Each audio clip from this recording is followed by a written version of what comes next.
শারদ প্রাতে বেজে উঠেছে আলোকমঞ্জিত, ধরণীর বহিরাকাশে অন্তরিত মেঘমালা, প্রকৃতির অন্তরাকাশে জাগরিত জ্যোতির্ময়ী জগন্মাতার আগমন বার্তা, আনন্দময়ী মহামায়ার পদধ্বনি অসীম ছন্দে বেজে উঠে রূপলোক ও রসলোকে আনে নবভাব মাধুরীর সঞ্জীবন।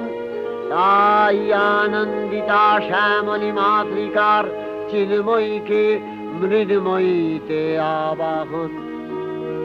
আজ চিৎশক্তি রূপিণী বিশ্বজননীর শারদশ্রী বিমণ্ডিতা প্রতিমা মন্দিরে মন্দিরে ধ্যান বোধিতা।